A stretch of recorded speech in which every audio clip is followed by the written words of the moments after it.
Tonight,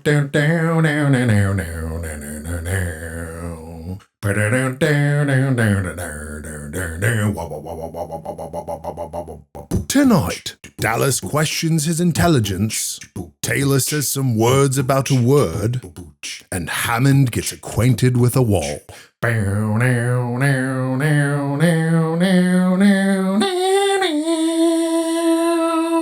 Welcome to Circuit Breakers. My name is Dallas. That there's Taylor. Not only are we covering rounds 4 and 5, the doubleheader Jeddah E-Prix, but we also had the Evo Sessions. So sit back, strap in, because we have a doozy of a show for you this time around. Taylor, what were your thoughts on this race? Oh, well, you know, it's great to be back in Jeddah. But Dallas, I think there's a very important point we need to make. After this, especially after the Evo Sessions, put SB10 in one of those cars. Put him in there. He has done more for this YouTube community of Formula E racers than 99% of all of those people who just sat in that car. Put him in a Gen 3 Evo. I wanted to get it up front because I know that the first 10 seconds are what all of the Formula E execs listen to of our podcast before they throw it in, before they throw it in the dumpster. And so if I lead off with that, I want to get it gone. Everyone unify on this. We're getting SB10 in one of those cars. And even more important, I don't even know if SB10 wants to get in one of those cars. If we have to put him in a straitjacket and put him in there, we'll do it. And he'd probably be less likely to crash. We'll be his engineers, and maybe because of that, he will crash. That's what we have got a lot of talk. We got a lot of talk to do here, Dallas. So I wanted to get that one out of the way before it gets lost in our endless meanderings. Because there's a mountain to climb, and it is the insanity that happened this weekend. Power-packed race, to say the least. Pit Boost was back. Now with the updated single attack mode. I mean, I've said it here many a times. I love the Pit Boost, and adding an additional attack mode to this, I love it even more because the pace was just quicker. Now, the big critique is when there is the race lead and then the pit boost lead, and it's all kind of what the hell is going on for like 7 laps. I understand that people aren't crazy about that, but I still loved it. And I was surprised too that the first race had this. I thought it was going to be the second one. I was like, oh, we're coming in. We're repeating. This is where it all began, where Jake Haypenny Hughes traveled through time, made history. We were back in Jeddah doing it again, and I'm that much more excited for the rest of the doubleheaders, which seems like all except maybe one race is doubleheaders for the rest of the season. So I'm stoked. Yeah. Likewise, I thought it was good. I thought it was successful. I mean, I do think that the one attack mode was a nice change to this because I think it makes the strategy of the pit boost much higher value.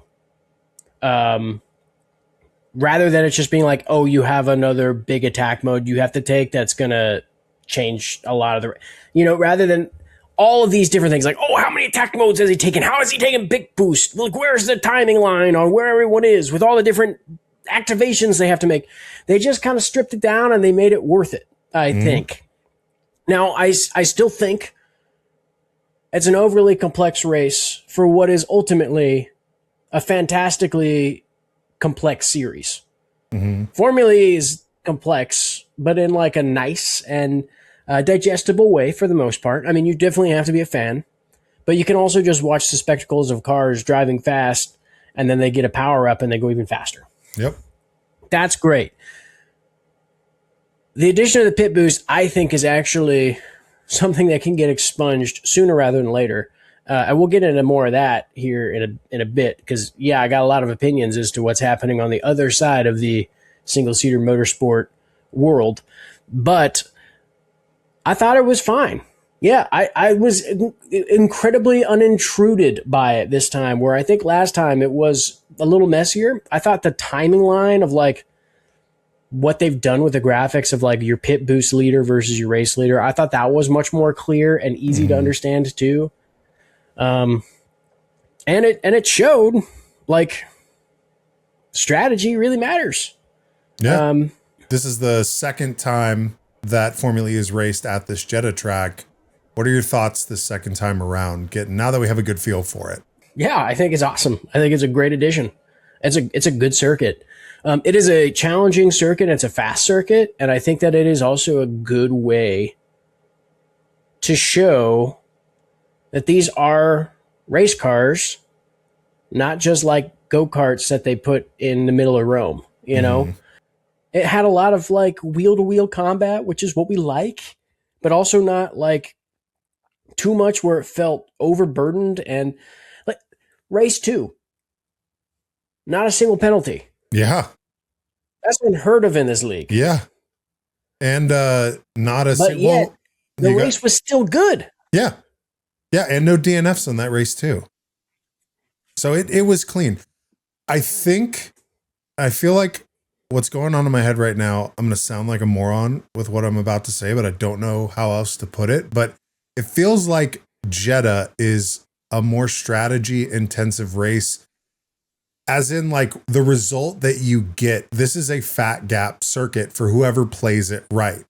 The lead driver always pulls away in this race. And it's not to say that there's less strategy at other tracks, but like this track, and this is kind of my only gripe with it, is we get this front man that pulls away from the whole pack. And then instead of what we're accustomed to in Formula E, who's going to finish P1, now it's okay. They definitely have P1. Yeah. Who's going to finish P2?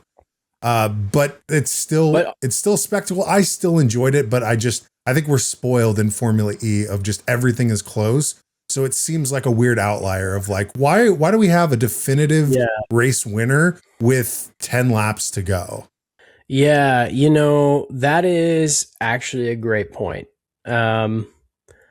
Simultaneously, though, I kind of like that this track favors a really good driver. And that when you get out ahead, like, you know, you're earned to win. That's a lot of people's complaint with this series, is they're like, it's too Mario Party. There's not enough true driver skill, or stuff too random. And I'm like, that's true, but simultaneously, there's also like a tremendous amount of skill to win at Mario Party. You know how many mini games you have to win against like I play Mario Party frequently. There's some people that are very, very good in my Mario Party family. To actually beat them, you earn it. Right. You earn that win. Right. So, yeah, you might have someone get a bonus star, but you're still 3 stars ahead, baby. Here's my question then. Like, why do you think the critique of the unpredictability, like, people watch sports for the drama of it all, for not knowing the outcome. So then why is it that Formula E kind of it's an exception and like has a harder level of critique, aside from the skill, whether or not they understand like how the series works and what goes into actually winning a race? As like a casual motorsports fan, you come to them and say, hey, there's this series where you have no idea what is going to happen in any given race. Would you be interested? Like, that sounds great. It's like, okay, the cars are all electric. And they're like, whoa, okay, I'm out. Honestly true. I mean, if this sport did not have an element of randomness in it, and it was just up to the fans to decide, you know, who the favorite team and car was. I mean, Antonio Felix da Costa would be like a 5-time world champion, you know, like the randomness is what makes this championship go down to the wire. And it's not randomness in the way that like we're gonna randomly make 2 of their tires eject off of their car. It is random in that like you have to be your best in 10,000 scenarios going into turn 1, because every lap of this race is as packed as turn one for the most part. Right. You know, first lap of most motorsport series is where your accidents happen and you're bumping into each other and you get your accidents, you get your first yellow flag, right? Formula E is like that for 36 laps. Right. You have to be aware of everything around you constantly, especially like, man, dude, those Peloton races were big time. And we're going to get some more of them coming up here, but you know, it's brutal. So yeah, that element of it is huge. And the strategy plays are very different in this sport. And the driver requirements are very different in this sport. And, you know, like you basically have to have like an assistant to help make sure your car is meeting its ideal outputs lap per lap. Like there's as much an engineer piloting that car as there's a driver. Right. And man, they get into fights all the time. Like, you know, F1, yes, there's plenty of engineer driver commentary, organizing strategies and everything on the fly. But, you know, with Formula E, it's like they are analyzing it, like down to each turn, what your regeneration is. And it's a crazy, crazy curve that they're trying to manage. Yeah, it's highly technical and I think highly collaborative. And when you miss something, it's challenging. Well, to be fair, like we're kind of speaking to the choir, not only between you and I having this conversation, but also you, the viewer and the listener. You kind of know this already, but it's like a perfect opportunity of like, tell your friends, even though if they think it's weird, who cares? Also, we want to know, as always, anything that we cover on this show, leave a comment for us or leave a comment for Pascal.exe. It will respond to your comments. We have one at the end of the show. So yeah, what did you think of the track? What did you think of Pit Boost this time around, this new version of it? Let us know. Also, one thing kind of in this same topic of the unpredictability, 5 different races, 5 different winners. It's crazy, Dallas. It's crazy. I mean, again, we're talking about a series that has an incredible amount of talent in it too, right? Like it's 5 different winners that earned their wins. Not just like, you know, were handed it. They earned their wins. I mean, Miami, Mitch Evans, maybe that one was a little easier, but he still moved through an entire pack to take that lead and then capitalized on it, regardless of where his rivals were at. He still made those moves stick. He just best capitalized on a racing scenario than anyone else. It's very, very cool. And I think, you know, we've been waiting for Jeddah to really sit down and pick out who the real highlights of this championship are, the favorites going into the last couple races of the season, you know, try to figure out the real favorites to win it all. I have no clue, Dallas. I thought that this was somewhat of an anomaly of like, when's the last time Formula E has seen this much variety at the beginning of the season? It's actually like quite recent, like season 10, it took 7 races before a driver had a repeat win. So kind of goes like we're still at the beginning of the season, but we're also at the end of the Gen 3 Evo era. So it's not like a brand new car that teams are now having to figure out. So it's like, I wouldn't be surprised if we continue throughout this season with this much variety of race winners and podium sitters, because everyone, for the most part, barring like Lola, has it figured out. And what can they do perfectly in a weekend to actually etch out a win? And it's like, we're already dealing with like super small margins in this sport, but I feel like they're like millimeter thick now. Yeah, I mean, that's it too, is like you think about the 5 different winners, right? Think about the different manufacturers that won each of those races. Like we had Andretti, we had Citroën, we had Porsche, we had Jaguar. So we have 2 Jaguar wins. I mean, frankly, that's pretty good. But hugely diverse powertrain that's winning race too, right? Like, I think podium slots also, you're looking at the podium slots and it's wildly different each race, right? It's not just different winners, but the whole podiums are chock full of different faces. In fact, the only person who has consistently been in the points and in the top 5 is Eduardo Mortara, and he hasn't won. Right. One of the best posed to win the championship potentially with his consistency, and he hasn't won a goddamn race. Yeah. Yep. Well, it also doesn't help his case too when he either forgets to or there is a technical issue of not being in all-wheel drive at the start of a race, which we will get to. That's true. We will get to that. But you know what, even crazier than all the stuff we've been talking about, you know, all things considered, in our garden right now, our Formula E garden, it is great. In our neighbor's garden, Formula One, they are losing their minds. They are losing their goddamn minds. Max Verstappen is calling out Formula E in statements saying their new series is just F1 on steroids. Sergio Perez is like, yeah, it's like Formula E now. No, it is not. It is worse than Formula E. All right. I've been waiting for this opportunity to really talk about F1 regulations. Rant alert. Buckle in. 5-point harness. Honestly, you know, you're going to have to be strapped in tighter than Izzy Hammond. Here's the thing. Formula E has been built from the ground up to be about energy conservation, right? It was so bad early on. They had 2 cars. They're like, how do we make this series viable without having 2 cars? Well, first thing we do is we make it about conserving as much energy as possible. And we make that part of the sporting regulations that are valuable.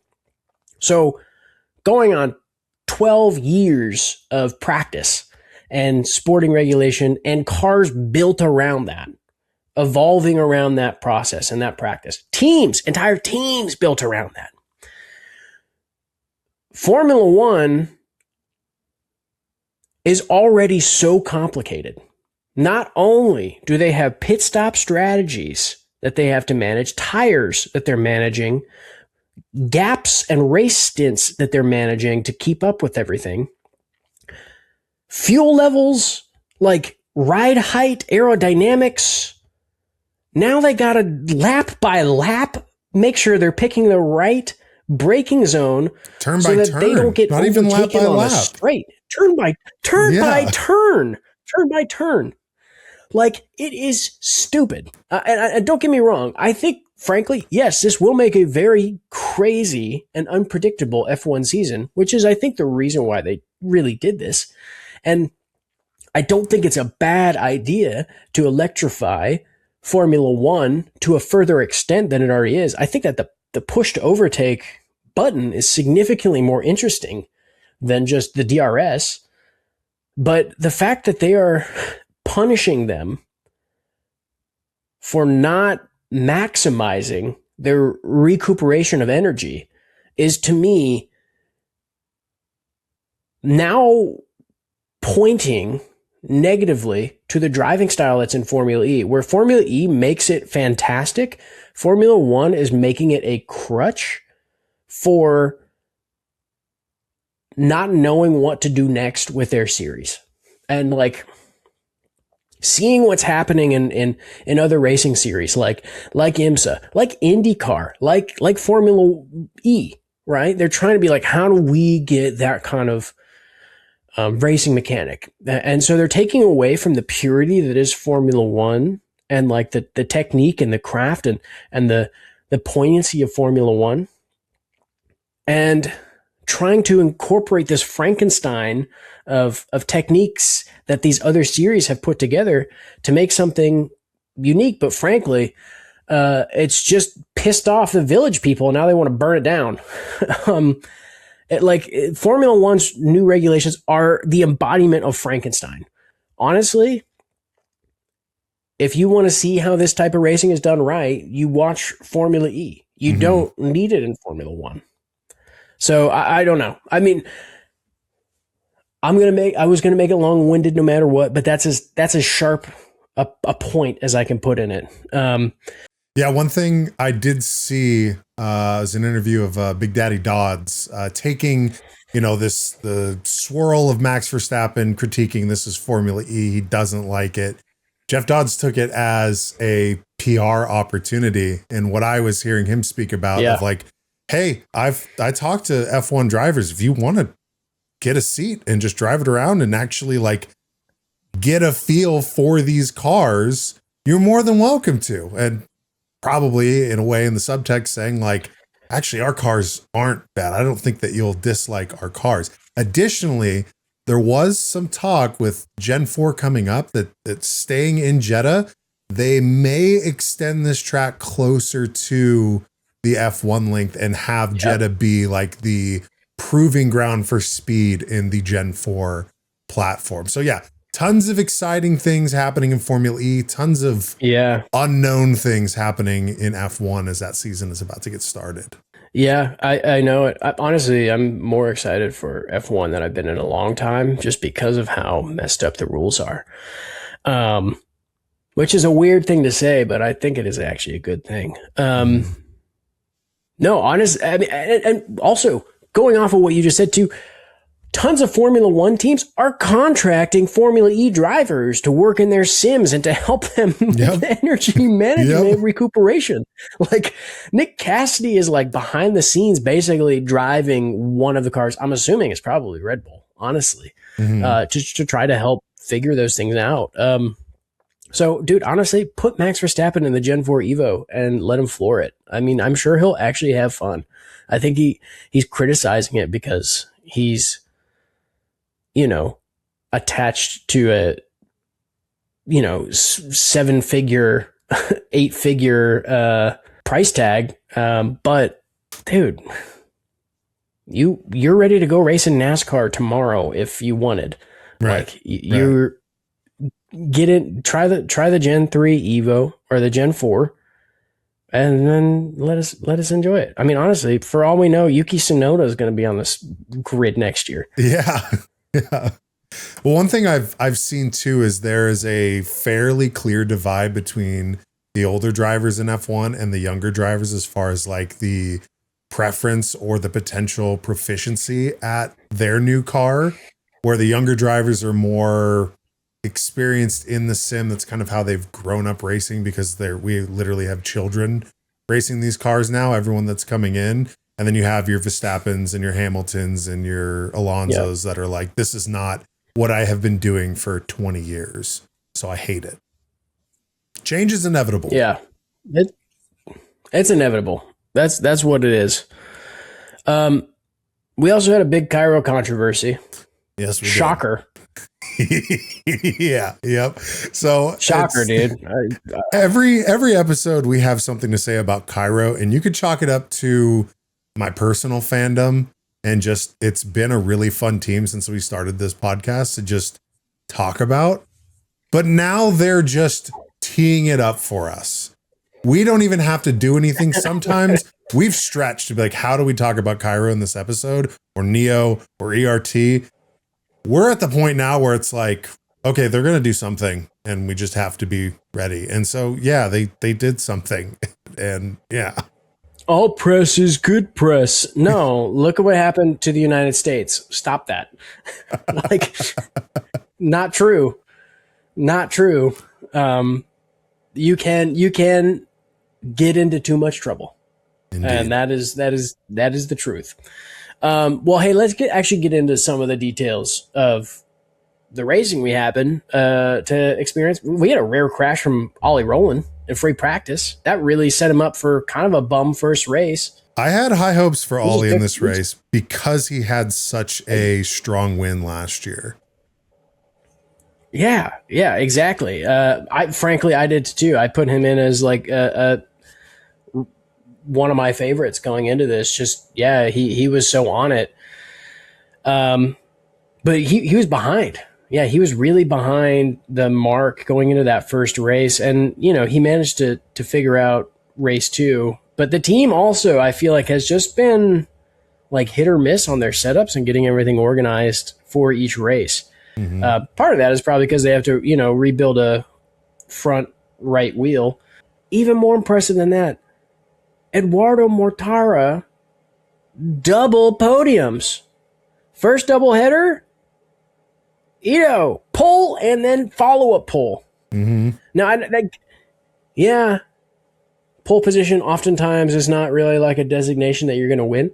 Regardless, that's 6 championship points. That adds up. And also, I think this is important to recognize. Ito has been in the duels almost every single race. The only time he wasn't in the duels was because he got blindsided by Count Dracula and unable to make it into the duels because of such. Yeah. He was on track to be in the duels. I genuinely think that Mahindra might have the best single lap pace of the field. Or it's just Eduardo Mortara is really that quick over one lap. But you look at the consistency of not even just him, but Nick de Vries, when his car works, he's also up there for that qualifying time.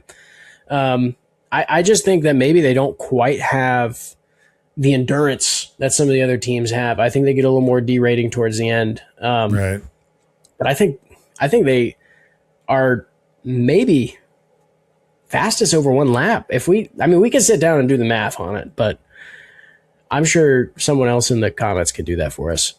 Dallas, what are you thinking? I'm thinking Ito's looking great out there, and De Vries is kind of turning into a Nato, which you hate to see. This goes back to our season preview of really kind of putting a lot of chips on Mahindra to perform, and they have like half, like 50%. Ito has been fantastic. We want to talk about no driver has won multiple races so far this season. Ito's the only one with multiple poles in qualifying for what that is worth. So yeah, they start out strong and they kind of wavered to what your point is that maybe they don't have the endurance as the other teams, but that can be managed and that can be fixed. And if you're starting out the race in P1 and everything goes for the most part good, providing that you're launching an all-wheel drive and not rear-wheel drive, like that's at least a good start. That's a good way to start a race. Obviously, you have the entire race in front of you to make things happen, but if Ito can stay consistent, which we know that he can be consistent, and then if De Vries can just figure it the out, Mahindra's legit. They're very legit. Yeah, and you know what? This is actually important to bring up too. Nick de Vries is not racing poorly. His car just keeps dying. Like, his car keeps dying over and over again. Race 2 in Jeddah, look, we'll get into these things, but regardless, we have to look at how many DNFs he has and how many of those were actually his own fault. Right. I think one of them, frankly, just one of them. He's not been putting it in when it comes to actual races or qualifying, frankly, which is disappointing because I always remembered him being a good qualifier. So yeah, it was a lot more to be said, but let's maybe get into a bit more of race 1 because Pascal took that victory with, like you said, commanding gap. What, like 6-7 seconds? Let's see here. He finished ahead of the rest by 2.6 seconds, but that also was the final push from everyone behind him. He was going to win this race no matter what. Like, it was in the bag. Which also, you think about it too, even in Diriyah, Jake Dennis won with like 14, 15 seconds. Yeah. Yep. So it's not just Jeddah. It's just Saudi. It's just Saudi. Yeah. This was, I think, just a very clear and very deliberate example from Porsche that their algorithms are better than everyone else's. Because this was the most strategy intensive race and they landed that pit boost strategy like spot on. Like, it was clearly operated with, LLM technology from Pascal. And even more shocking to me was that when the race got to an end and they called up Pascal on the little car phone like they always do, Pascal's response was frightening. It was the most dry and calculated like script pulled from ChatGPT I have ever heard. Like the grammatical prose, and play it, Dallas. Play the clip. It was a very nice race. Wish it came earlier this year. I felt like we had the potential, but it was not coming together. Today everything was coming together, and thanks, boys and girls.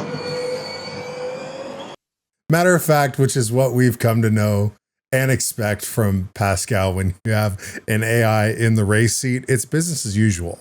A win is the same amount of emotion than a loss. Mortara probably could have won that race had he not done the full Dominic Toretto Fast and Furious burnout start. He was doing it for family. It's funny. Yeah, he was racing for family and not. But I think that it's hilarious that he has this crazy burnout start, and when Dan Ticktum does a burnout, he gets a penalty for excessive wheel spin. There's literally a cloud of tire smoke igniting behind his car, and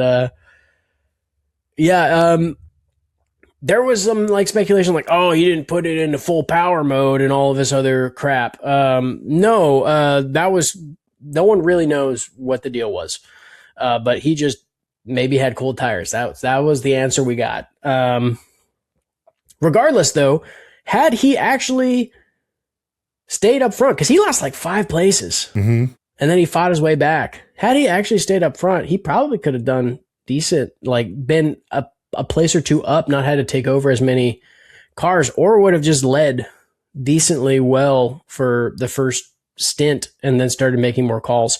I don't know if we would have had Pascal in P1. It might have been someone else, but I don't think we would have had Pascal in P1 had he not gotten that basically free overtake right out of the start. I like the theory, though, that this was a technical issue because 30 seconds before Nick de Vries is waving, he can't even get into his starting grid position.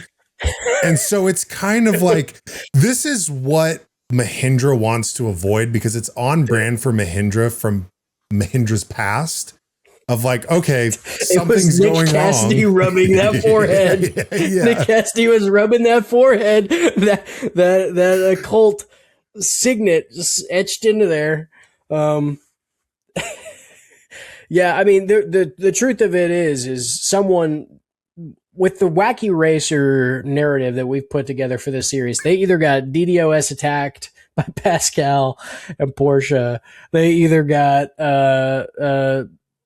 hexed by Nick Cassidy, or for all we know, Penny Hughes was yanking at the electrical cables, causing some interference from another timeline.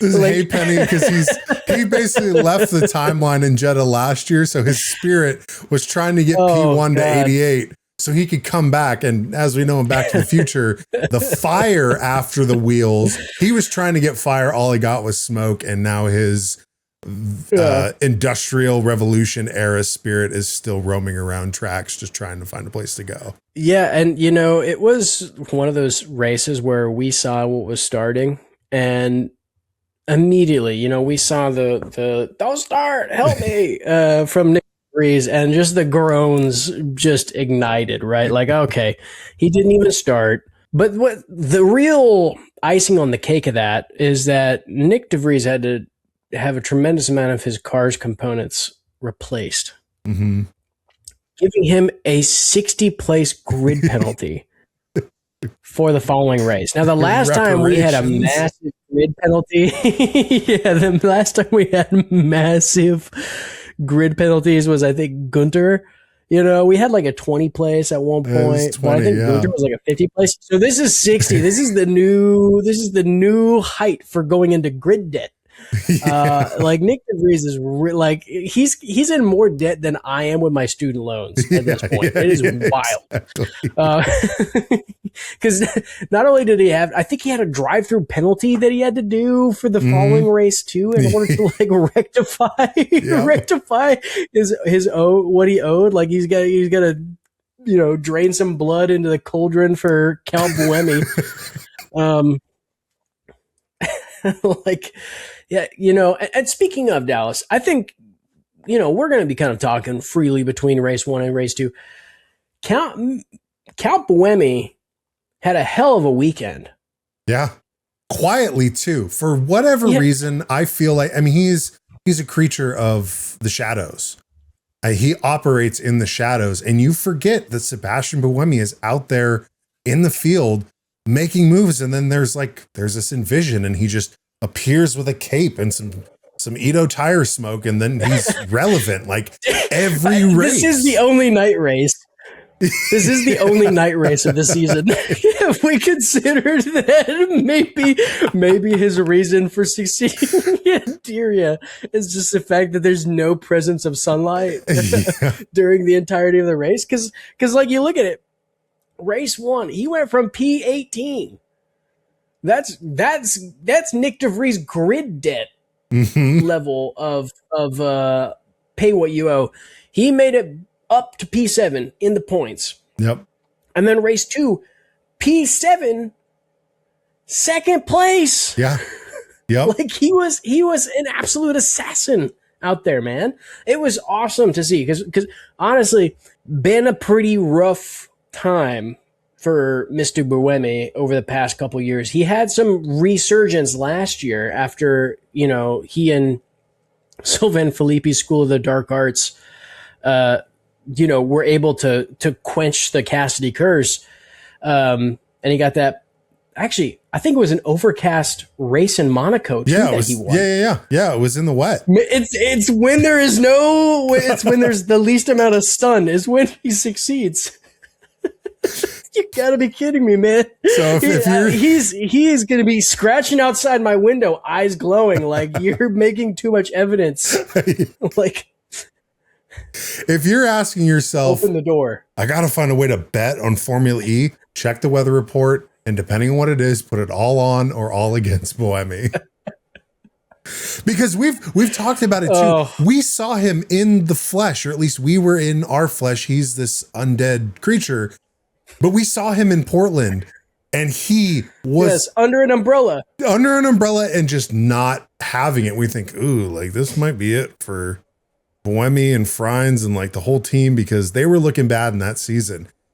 And then I don't know. I don't know what the cross is. There has to be some arcane communication between Cassidy and Buemi because they're both performing. So I don't know if Buemi has like a counter curse to Nick Cassidy's Warlock Conjurings that is actually like sucking life force from that curse and feeding in. I don't know. Sebastian Buemi is an enigma so far this season, and I count him out every race and I forget about him. And then when it's all said and done, it's like, oh yeah, Buemi, like should have known. Yeah, honestly, there's going to be a race that's in, if we have any fans out there who are going to any of these races sometime soon, and you have the chance to do a pit walk or get an autograph or something from Sebastian Buemi, just do us a favor. I don't even care if you're religious. Just wear a little crucifix. Bring garlic. Or some sort of silver, and just see if he'll sign your stuff or if he looks uncomfortable. Like, you don't have to do anything crazy. We just need to test some theories. I mean, we're over here glazing Buemi. We have to talk about the severe underperformers that should not even have a seat to begin with as a one-hit wonder. Yeah, what the hell is Nato doing? Like when in that first race, when I saw that he had the lead for a few laps, I'm like, this is not going to last. This is Norman Nato we're talking about here. Yeah, I have realized that it does not matter where Norman starts. He's like a Domino's order. It does not matter what you order, however much you order, however many discounts you take, your order is always going to be like $32.50. With Norman, it does not matter where he starts on the grid. He will end up P15 no matter what. Yep. 15 or below. Like 15 if you're lucky. It is so bizarre because it's like he can have these like nice one lap paces and be like, oh, good, he's going to be competitive this race. And for the first race, I thought he was really going to do it. I thought he was going to step in for Oliver Rowland and really make a difference for the team when Ollie wasn't there, wasn't showing up. And it looked like he might.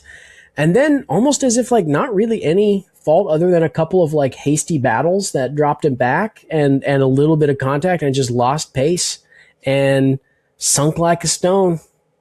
And that's just what seems to happen with him in that second half of a race. It's like he deteriorates in his craft of racing at about halfway point. Lap 25, he's already at P10. Yep. Does not matter where he started. And then it's just downhill from there. So yeah, it's confusing. And you know, I'm sure it's like minor mistakes that we're not always seeing of like contact or dropping back or something like that with some other drivers. And it's like it's a pity party, but the reality of it is it is not cutting it. And I've been sticking my neck out for that guy for a long time. And I know Nissan has even longer. That's not going to cut it. Honestly, really making their decision look, and their controversy of their decision to bring it back for a second seat, it's really making it look like a mistake. And I'm thinking about this. We got a lot of drivers, B drivers out of contract coming this next year. Eduardo Mortara, Nick DeVries, they're going to be out of contract for Mahindra this next year. What's stopping Nissan from just being like, hey, Edo, you want to come be a secondary point of the spear at Nissan? Mahindra is probably not going to start out super strong going into Gen 4 just because they're so far behind on development. They didn't know they were really going to do it until like 4 months after the cutoff. So does Eduardo Mortara want to go to a wholly new team that is maybe missing it, or does he want to go and be at a team that clearly will love you for all your mistakes as much as they do your successes, and try to find a new career, right? Like, it just seems like there are going to be, I think, bigger moves that are going to start taking shape. And I think that second seat at Nissan is going to be interesting because it is not going to be Norman there next year. I think that is pretty confident, unless he just wins like 5 races in the next, sweep of double headers we have. I think it's coming to an end for our Frenchman. I know we're still early. We're early on in the season, but as you said, if we can't even see Nato in the points in the coming races, his destiny has to be as good as sealed with not having a seat at Nissan, and most likely because of that, not having a seat in Formula E anymore. Frankly, maybe that's for the best. Maybe it is the Cadillac WEC program that he had so much fun winning last year, right? Yep. I think that is a very genuine and strong choice. But I do think that we're at a point now, 5 races in. It's really not looking ideal for you, brother. I do think maybe it's time for us to talk about DaCosta. Showing up, putting up numbers, getting a win. I felt very excited when he got his first win at Porsche, because then it was like, okay, yeah, like he's not this human trainer for Pascal. Like he's a contemporary on that team. And then things happened at Porsche, and that's how the cookie crumbled. But now at Jaguar, a little bit more equity, you could say. It's Mitch Evans' team. He's been there forever, but he's showing up. I mean, we go from Buemi performing like a master vampire to Nato underperforming like the other guy that unfortunately he is, back to DaCosta, like really putting in moves. Like, I've always liked Jaguar. I've always thought that they were a very competent team. And I really like the signing of DaCosta on this team to actually there's not going to be infighting, or at least the hope is that there won't be infighting. And I think now we talked about, different drivers as race winners so far, but Jaguar is the only team to have multiple wins. Mitch Evans, of course, in Miami, and then DaCosta here in Jeddah. So things are looking up for DaCosta and Jaguar. Y'all laughed at me when I said DaCosta's going to Jaguar when we were picking our season picks. I read those comments.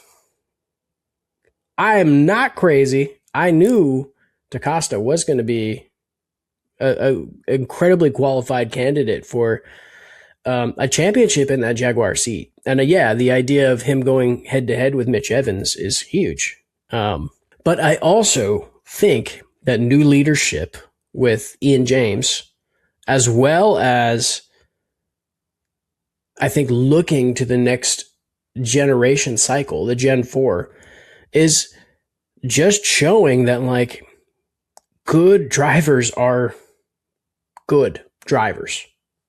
DaCosta needed a team that would actually hoist him up for successes in the team. And he wasn't getting that at Porsche. It was your number 2.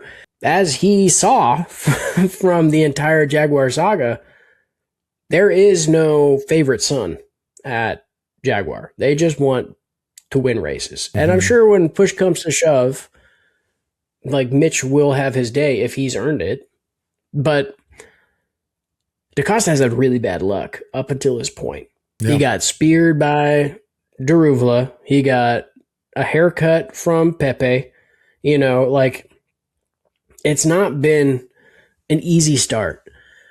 And that's kind of the way that it works for DaCosta, is it's feast and famine. Like, he will be kind of sniffing around podiums, making those big risks, and then not getting anything. And then he'll just win like 5 races. Yeah. Yep. And then not close out the season, right? Like, that's what happened with Porsche. That's how, like, I think a good amount of his championship. He's consistently awesome or overly ambitious. And I think, frankly, that's a dangerous thing to do with that team, because I don't know how they manage that kind of chaotic driving, considering their history with Cassidy's being like super consistent.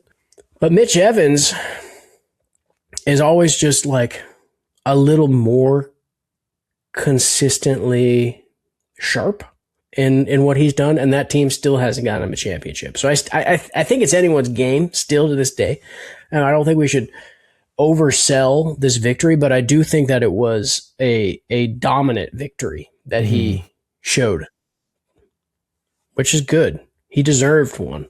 Crazy stuff, but good to see that turnaround. Dallas, you want to kick off our next story? It's a Cairo time. Begrudgingly, it's a Cairo time. Yeah. I want to see you squirm. So, one thing, so when we watch the races, we're just getting like the main TV feed here in the US. We have Roku, so we just watch the feed on Roku. So I have yet to venture into, I know they do live radio and you can listen to the radios during the race. I'm just mainly focused on the full race, and I don't have nearly enough monitors or audio ports to plug into every single team radio. But thankfully, this is a global sport with a global fan base, and someone was paying attention to Cairo's radio. And if you recall, during the end of that second race, Dan Ticktum and Pepe Martí got in a little tussle on track, really drawing a line of what is team orders, how should teammates race each other. Like, it got, I remind you, I'm coming into this weekend just hoping and praying that Dan Ticktum actually just finishes the race. I said last episode, I made a ballsy call that he was going to finish in the podiums both times.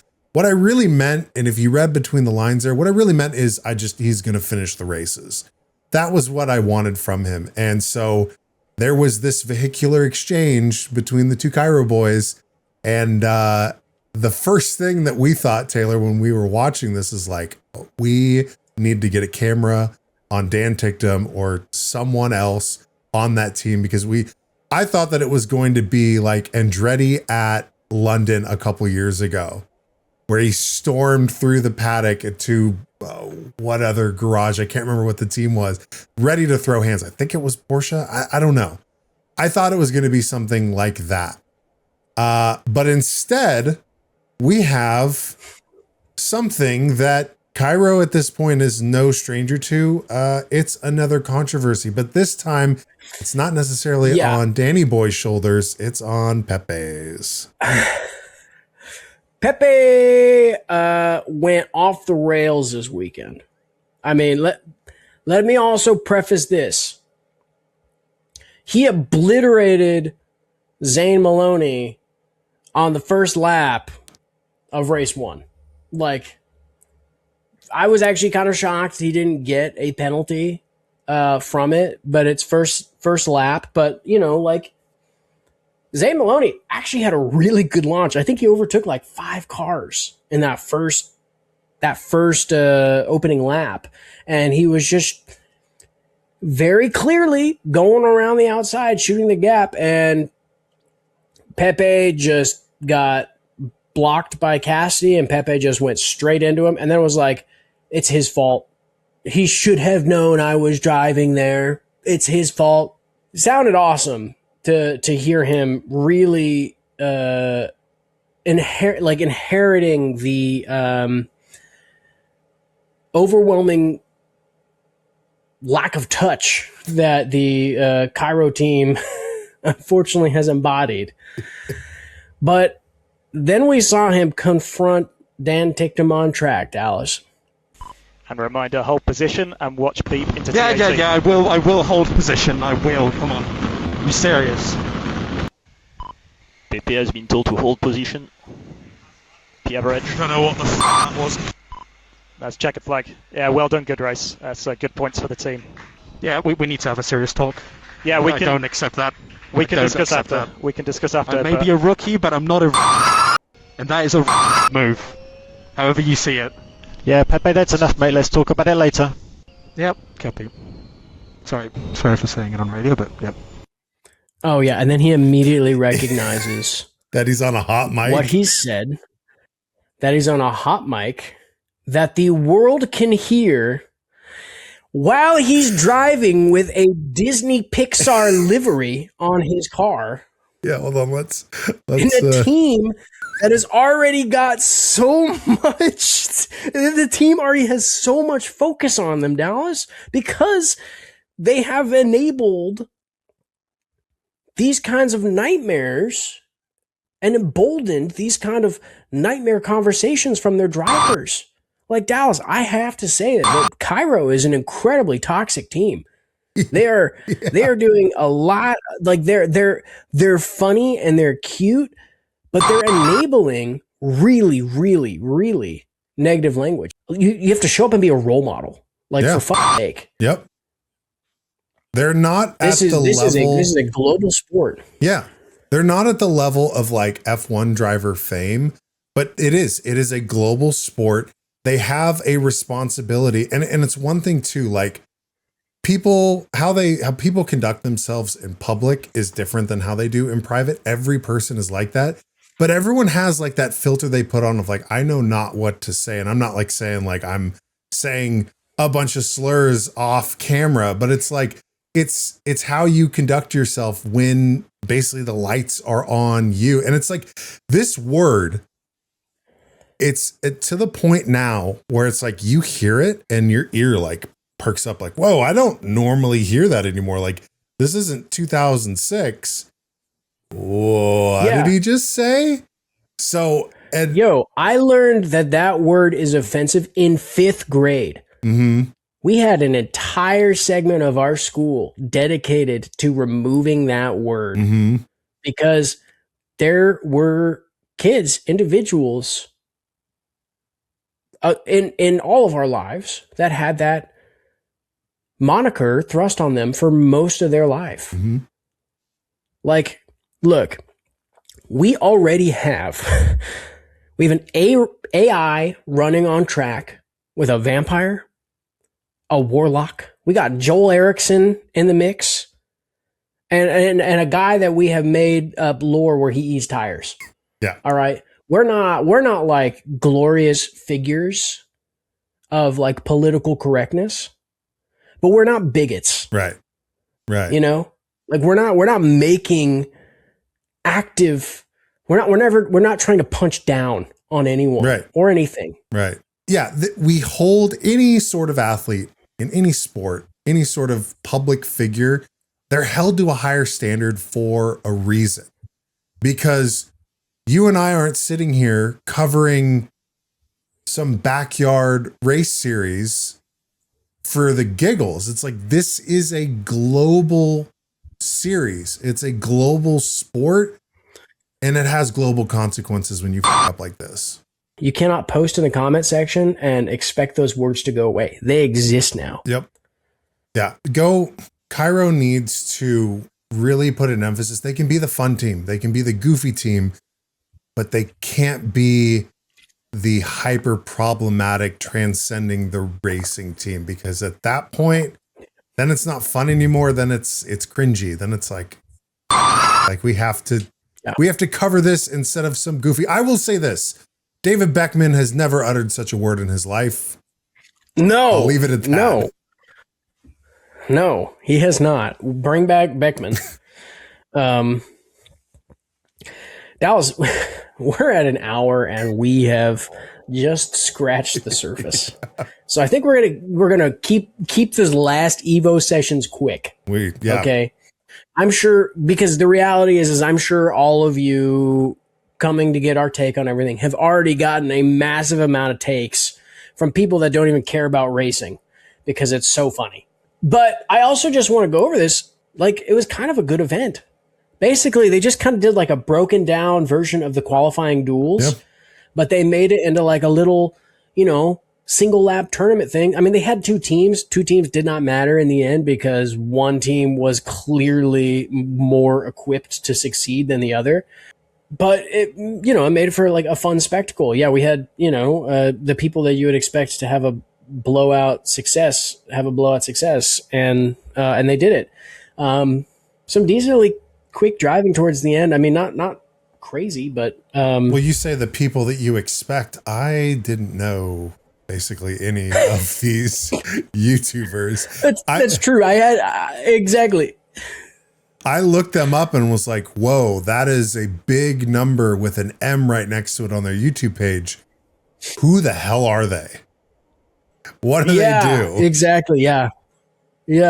Well, what I think is so funny is that they were really, really adamant about getting YouTubers into this series too. So they got a bunch of YouTubers with big followings, you'd expect that to be the case, but they also didn't like get any YouTubers that like Western audiences would know. Like, I mean, when I say Western, I mean like United States audiences. Like, I don't know a lot of these UK based content creators or things like that. Again, like I said at the top of the episode, gonna reiterate, put SB10 in one of those cars. I don't care about the subscriber count. He is the Formula E's golden child of the community, the most likable person we've ever interfaced with in this community, just hands down. Put him in that car. But they didn't even get like, individuals that have automotive, like, yes, some automotive background, but it's like, you could have done Tomo. Get Tomo in one of those cars from F1. Get some of those F1 converts, like you get the P1 boys, put them in the car, or something like that, right? They've done those things in the past, but not on like a critical mass circuit for like a global audience. Seemed just a little more niche and like geared towards a younger group, and that was cool. But yeah, I knew two of them. Yeah, I knew one. Which one? Cobby Lame, and I don't even follow the guy. I'm just familiar with him because he's just so prevalent on social media. Yeah. Yeah. Put your hands out. Yeah. I knew Amelia Hartford, and Cobby Lame. Yeah. Did you know about Izzy Hammond before? I knew about Richard Hammond before. Yep. I didn't realize that he, one, had a daughter, and two, the apple didn't fall too far from the tree. Because probably the biggest outcome of this entire weekend was watching her drive basically straight into a wall. She's okay. Thank God. Otherwise, that would have been a very bad statement on what this racing series is really representing. But this was, of all of the people that could have wrecked this car, this is the one that I'm kind of stoked on, because I grew up with Top Gear. Yeah, it's a legacy crash. I remember the panic. Yeah, I remember the panic of when Richard Hammond was in a coma from trying to do the dragster, and then the terrible outcome of driving that Rimac Nevera off a cliff. So it all comes full circle, I guess, like the passing of the torch has really come full circle, and the public display crash has been now televised. She's probably gotten more attention than she ever really wanted to. Like, she's probably kind of cool with it, but simultaneously, like, this does suck for her, because now she's just a poster child of she's a Hammond. Nepotism race car driving, race car crashing, nepotism race car crashing. Yes. I should say. Well, let's get our tinfoil hats on though. Who's to say that Richard Hammond didn't give some crashing pointers to his daughter for the viral moment? Be like, hey, let's get a notable internet figure to crash this car and bring more attention. Now, is that the case? Probably not. But the social architecture of staging this for that to happen, it's a fun thing to entertain. Yeah, kind of the biggest takeaway from the Evo Sessions. It was, I will say, actually, this was so much better executed than last year at Miami, because one, it was at the same track that the actual drivers raced on. The real races were here. It was right after, and it was accessible. Last year was like this closed door thing. It was like an invite only. They didn't have a stream. You go on YouTube right now to Formula E's channel, you have 3 hours of the Evo Sessions if you want to dive into it. Gotta say, crazy idea to put them on this track. Yeah. This is a technical track. Yep. Like Miami, we watched the Miami circuit, like they did the short version of that circuit. It's not nearly as taxing as this. Tons of runoff. This is like, you are going into a wall. There is no runoff. You are going into a wall. Yeah, it was a very bold choice to choose such a fast and technical circuit to put a bunch of like YouTube stars in $1 million race cars to do. And she totaled that thing. Yeah. Like that car is blown out. That thing is being sent back to Dallara to get a full rebuild on the chassis. Cause like that is a cracked tub. Yep. Like she's shaking. Yeah. It's so if you go to the live stream within the first 10 seconds of the Evo Sessions video on YouTube, you get this subtle foreshadowing. And they've decided to do it here at the Jeddah Corniche circuit, one of the world's fastest, most unforgiving street circuits. And when I say street circuits, I mean the walls are here, closer than a budget airline seat. Who would have known that someone was going to crash? That is probably the most anxious I've ever heard Nikki Shields. And that was genuine anxiety too. That wasn't like an act. Like she was like, there's something that's going to go wrong. Okay. Let's move on to DNFs here. As I mentioned before, second race, no one DNF. So our nominees are from the first race, Nick DeVries, who technically it was just a DNS, and then Maloney getting clipped by Pepe Martí. I think it goes to DeVries again. Yeah. Well, I don't know. I feel like based on the weekend, we could probably give it to Izzy Hammond of all of the people to take it.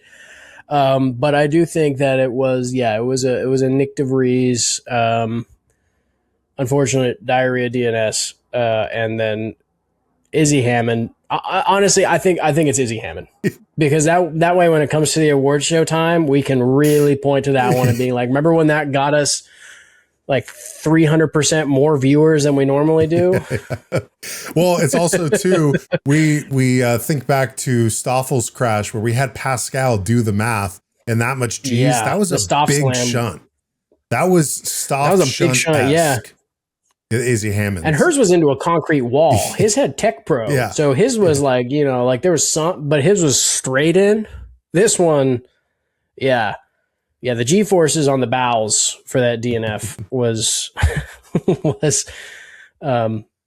something only a Hammond could handle. Indeed. And then in closing, we'll take a look at the standings. Big old jump from our friend Pascal fan, 5 places in our fantasy league. Yeah, he struck it rich. He bet on a vampire and DaCosta, and then got a little bonus out of the toxic duo. But he got 53 points.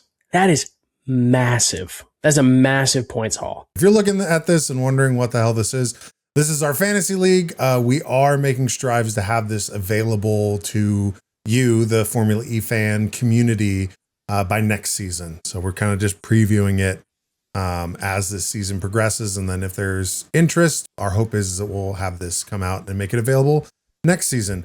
Let's do Pascal comments now. One comment from the last episode. And again, here's your reminder. If you have a question or comment directly for Pascal.exe and you want it to formulate a response in the data that we have trained it on, leave a comment. You know how it works. S_35290 writes, suppose you were developing a Formula E manager game like the Codemasters F1 game. Besides things like adding attack mode and tire pressure strategy and removing things like adjustable aero and tire strategy, what would you change? And this is Pascal's or Pascal.exe's response. A management simulation for my world. Acceptable. First, I would remove pit stop chaos as the central mechanic. In Formula E, energy is the currency. So I would build a game around real-time energy modeling. Slipstream efficiency, lift and coast timing, region optimization under braking. Make the player manage kilowatts, not wing angles. I would add a reputation system where aggressive drivers increase fan engagement, but also increase carbon fiber invoices. Finally, fan boost, but not as a button, as a social system. If your driver is charismatic, controversial, or slightly chaotic, they gain influence. The internet becomes part of race strategy. Pascal.exe wants to get rid of pit boost and bring back fan boost, which is maybe we have to decommission him. That's a bad take. He's dying with ChatGPT. It's Gemini is the future. Have you ever played the strategy, the F1 manager game? I never have.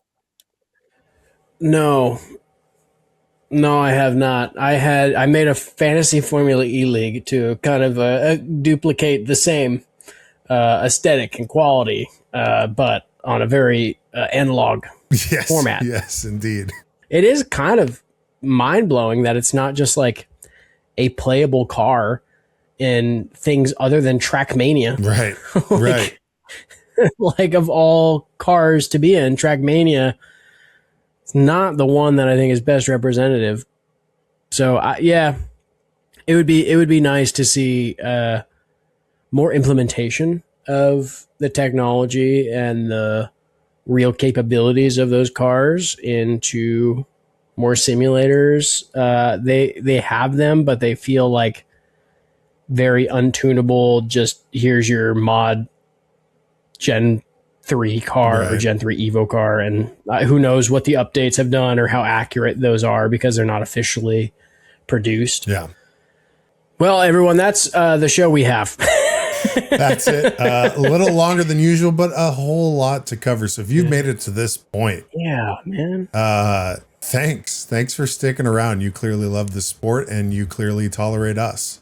Just for everyone out there, we value this sport a lot. And let us know in the comments how you feel about some of the remarks that were said during this race. Some of the qualities that you saw from Evo Sessions. Ultimately, like, we're here to have discussions, as you've probably just listened to us have. But we care a tremendous amount of this, and we're doing a lot of work in this. So, like, leave a comment. Let us know you're listening. We're happy to bring those comments up in the things that we do. Indeed. All right, Taylor. Well, I will see you after Madrid. Everyone post in the comments SB10 in Evo Sessions 2027. Yeah, that's how we know you're a real one. You made it to the very end. Post that, what Taylor just said in the comments. All right. Yeah. We'll see you at Madrid. Goodbye, everyone. Bye.